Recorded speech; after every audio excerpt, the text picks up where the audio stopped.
Welcome. Welcome, everybody, to the Ashes to Rubies channel where we talk about life in recovery and so much more, except for sex.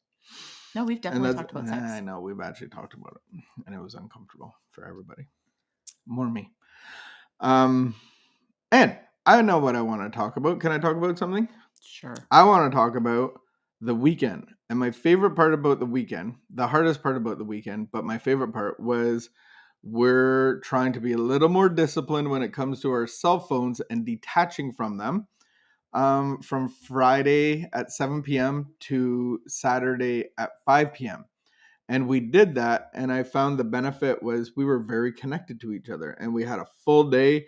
We went to I was so sick of you by the end of that day. I don't think you were at all. I think you were just rekindled and going like, oh, I feel so alive inside after these 30 years. I've never felt so alive. That's the vibe that I was getting. We kept our cell phones off and we didn't even have didn't touch them from 7 o'clock Friday night. And we went out to the Costco. We left on Saturday with no cell phones. The busiest place in the world. We went to a restaurant and they're like, hey, could you do this QR code for contact tracing? We're like, no, actually, we can't. No, we can't. Sorry. We're cell phoneless. Yeah, the world operates with cell phones. Like it's I know. And then we went to IKEA. I thought Costco was the busiest place on earth. IKEA crushed Costco. There were so many people. And all we wanted to get was candles. It was like date day. And we just want to get candles. And we're like, there's so many people here. Wow. And then we saw like those kind of like voter signs with the metal.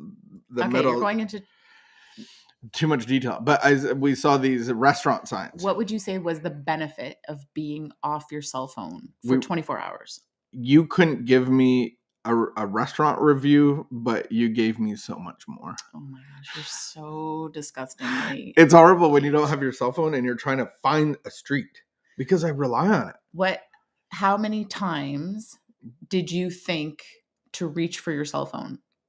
And realize, many. I wanted to know the time. I wanted to know the weather. I wore a watch. You wore a watch, yeah.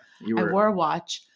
I did a couple times. Good morning, Matt. Good morning, Aunt Tammy. A couple times I wanted to take a picture of something. Yeah. Wanted to look up a review of a restaurant. I knew there was like a restaurant that I wanted to go try that was supposed to be like cheap but really good food. Could not for the life of me. Like I was like, it's saved in my phone. Remember, I had to ask people about a restaurant review. I actually had to talk to strangers and go, have you ever been to this restaurant? So all of that part aside, do you find that like when you're home, do you find that your cell phone fills in just like a lot of like gaps. Empty space, right? Yeah. And so I feel like the nice thing about not having a cell phone is, or not using my cell phone or trying to have some sort of boundaries or at least like parameters around my cell phone use, is I'm not just doing something like automatically all the time. It's so true. Like the spikes that came for me was in the lineup for Costco that I didn't have my cell phone. And I'm like, this is the most boring line in the world because I don't have a cell phone. Which is so funny because I was standing right beside you. And I'm your favorite person. And you were so bored in that lineup. Like, no, I got over it really quickly. I think anyway. I think it's a good practice for us. It's a spiritual practice because we're actually unplugging. We're actually messing up our routine or our patterns. And I think that's a really good spiritual exercise, just like prayer and meditation. Messes up our busyness, and fasting is messing, like it's good to changing. It's good to kind of mess with like automatic patterns. Yeah, really good. What is that word when you do things without even realizing? Unconscious patterns. Yeah. Unconscious or subconscious. I don't know. I think it could be either. All right, let's get into our morning reading. Good morning, everybody that's joining us. We do a contemplative meditation where we take an idea of recovery in life and we kind of unpack it a little bit and then we take it throughout the day. So hopefully this will be something that you can take through your day. All right, October the 4th. It's almost Halloween. Do you have your Halloween costume? You do that all the time, and you do it. You've literally been doing it like all year and a half. You're always shocked by the date. Are you getting ready for your Halloween? Do you have a Halloween costume? No, I do. And I'm not going to talk about Halloween with you. Fine, don't do it. I have issues. Okay, you said it. Here at Al-Anon, so we're talking about the Al-Anons, so the Codependence. codependents of the alcoholic. So heard at a 12-step meeting, I have only one person's guilt to carry, my own. If the alcoholic blames me for his difficulties, I will not accept that blame. But I will not defend myself either, for that would only start a fruitless battle. I know he blames me because of his painful need to unload some of his remorse on someone else. This should generate only compassion in me, not resentment or anger. Wow, that'd be a perfect world. Another member responds, I wish I could believe that. When my husband gets through telling me off, I feel as though the devil were sitting on my back with a 50-pound lead weight in each pocket. Yeah, that's a reality. Wow. Today's reminder, there is no need for me to accept blame for another person's irrational actions. I will deal with my own shortcomings. If I do this honestly, follow the 4 to 10 steps, and the change in me will reflect in every person whose life touches me. The quote of the day, it's always a crapshoot on this one. Let me weigh my misdeeds on an honest scale and make restitution as well as I can. But let not the scale be unbalanced by the weight of what others have done. Nice. That's okay. What do you think of that? It brings me back. Oh, I why do you think? Okay, is it a blanket statement to say that the alcoholic or the addict blames the people around them for their difficulties? So we do this, and it's not male and female. Like, No. put in you could be the woman alcoholic, whatever. It's just a generalized brush that they do in recovery books. But I can look back, and I do it today. Is that I want pain relief, and so if I blame you, I can get pain relief not only by vomiting on you, but you feel bad, you feel guilty, you're motivated by my anxiety, my mood, my anger, my irritation, and you're going to respond and hopefully, clean better, cook Make better, life make life make better life for better for me. you. I convince you that you suck. And then if you respond and get mad, yep, see, I told you I got to go drink. And I'm like, I'm leaving the house. I can't deal with this crap. Like, this is just, no one could. And so then it gives me an excuse to go and use.